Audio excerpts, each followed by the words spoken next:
Terima kasih Anda masih bersama kami. Bagi Anda yang baru saja bergabung, kami hadirkan kembali 3 berita utama hari ini. Rumah gubuk seorang lansia rusak parah akibat angin kencang yang melanda Desa Mayapati, Kabupaten Ogan Ilir.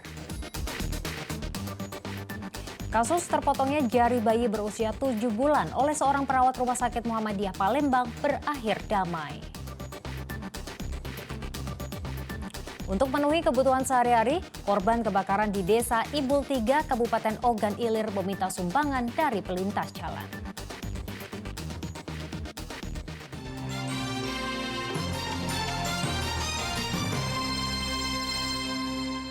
Direktorat Reserse Narkotika Polda Sumatera Selatan melakukan pemusnahan narkotika jenis sabu-sabu dan pil ekstasi dari hasil pengungkapan kasus di bulan Januari 2023. Barang bukti narkotika jenis sabu-sabu ini disita dari 11 tersangka dari 8 laporan polisi. Sabu-sabu yang dimusnahkan sebanyak 23,351 gram dan pil ekstasi sebanyak 185 butir. Pemusnahan barang bukti dilakukan dengan cara di blender dengan campuran air dan pembersih lantai yang disaksikan ke-11 tersangka. Ditres Narkoba Polda Sumsel mengatakan pemusnahan barang bukti narkoba ini merupakan pengungkapan kasus selama bulan Januari dengan 8 laporan kepolisian dan 11 tersangka yang ditangkap.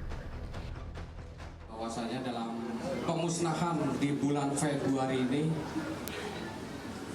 ya, ada 8 laporan polisi dan 11 tersangka yang kebetulan ada di hadapan Bapak Ibu sekalian. Ya, hal ini merupakan ungkapan yang menurut pimpinan kita spektakuler. Dari 11 orang tersangka tersebut diantaranya merupakan pengedar dan bandar narkoba.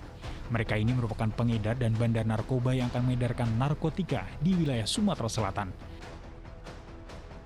Yanwar Ihrom melaporkan dari Kota Palembang.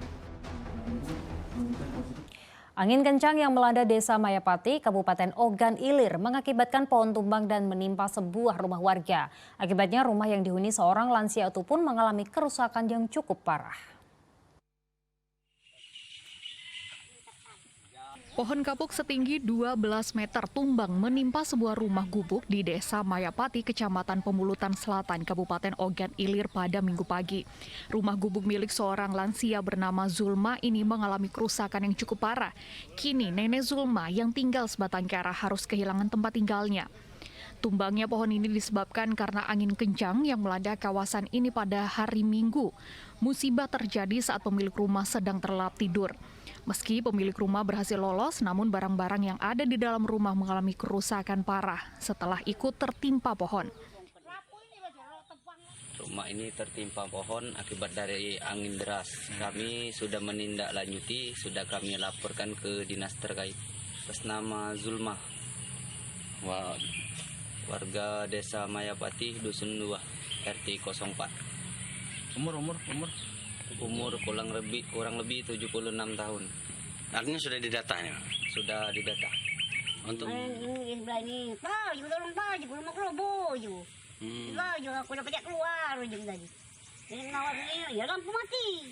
Laju lampu mati langsung? Iya mati. Oh, posisi lagi mati lampu. Jadi tempat dulu mati lampu. Iya. Nah dapat keluar dari sini ingin keluar. Dah baca tidak pintu di dalam. Oh dia telanjangnya itu. Dalam dia pada pencet keluar. Pemilik rumah berharap mendapatkan bantuan berupa tempat tinggal dari pemerintah Kabupaten Ogan Ilir. Dedi Ruansyah melaporkan dari Kabupaten Ogan Ilir. Warga korban kebakaran di Desa Ibul 3, Kabupaten Ogan Ilir belum menerima bantuan dari pemerintah daerah. Mereka saat ini mengungsi ke rumah keluarga dan kerabat untuk mendapatkan tempat tinggal. Sementara untuk kebutuhan sehari-hari, warga terpaksa meminta sumbangan dari warga yang melintas.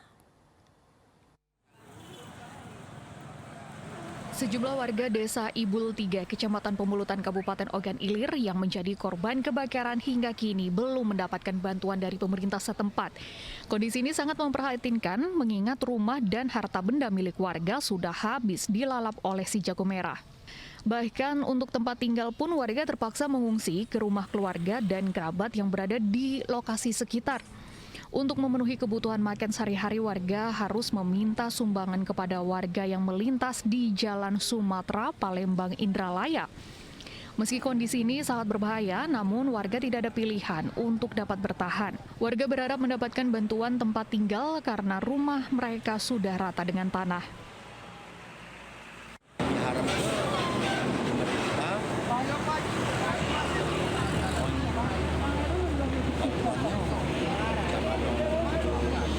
Lagi tempat tinggal masyarakat ini rencana nak donasi di jalan diadu oleh dua karang taruna. Ini mungkin yang dilakukan di jalan ini sesuai dari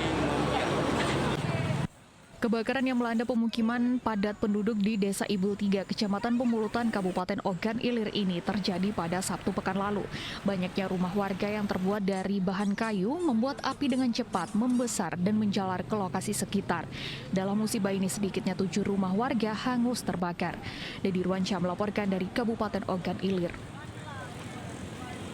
Tenaga pendidik di kampus Universitas Negeri Islam Raden Fatah Kota Palembang mendapat pembinaan dari Direktorat Jenderal Pendidikan Islam Kementerian Agama. Kegiatan ini dilakukan untuk meningkatkan kualitas lulusan yang berkompetensi. Sejumlah pimpinan dan tenaga pendidik di lingkungan Universitas Islam Raden Fatah Palembang mengikuti kegiatan bimbingan dan pembinaan di Gedung Rektorat Kampus Jakabaring Kota Palembang. Mereka yang mengikuti kegiatan ini mulai dari rektor, dekan, hingga dosen pengajar. Kegiatan ini dipimpin langsung oleh Direktur Pendidikan Keagamaan Islam Kementerian Agama Republik Indonesia. Kegiatan ini bertujuan untuk meningkatkan kualitas pendidikan di lingkungan kampus Islam, khususnya di kampus UIN Raden Fatah Palembang. Peran pendidikan tinggi agama memiliki tanggung jawab dengan menyiapkan lulusan yang berkualitas dan berkompeten. Terlebih, di tahun 2023 ini UIN Raden Saleh Palembang akan memiliki program double degree. UIN Raden Fatah ini memiliki potensi yang luar biasa untuk tetap berkembang. Pada akhirnya kita berharap akan menjadi PTN Bela, memiliki reputasi dan rekomendasi internasional yang sangat baik karena memang mulai tahun ini UIN Palembang ini salah satu UIN yang memiliki program double degree. Ini adalah perguruan tinggi negeri pertama di luar Pulau Jawa yang beliau kunjungi. Ya, tentu kita berharap masukan-masukan dan arahan beliau untuk kemajuan UIN Raden Fatah ke depan. Ya, kita mau ngajak Pak Direktur lihat kampus kita. Mungkin nanti ada arahan-arahan untuk pengembangan lebih lanjut. Melalui kegiatan ini, UIN Raden Fatah Palembang harus meningkatkan mutu dan kualitas sumber daya manusia, sebab pendidikan berkualitas menjadi salah satu faktor penting dalam upaya mengakhiri kesenjangan dan kemiskinan di tanah air. Harapan kita di 2024 reportnya Dedi Ruansyah melaporkan dari Kota Palembang. Yang bisa saya sampaikan sekali lagi terima kasih. Ya, laporan tersebut mengakhiri berita Palembang hari ini. Saya Dana Paramita berterima kasih atas perhatian dan kebersamaan Anda. Selamat beraktivitas dan sampai jumpa.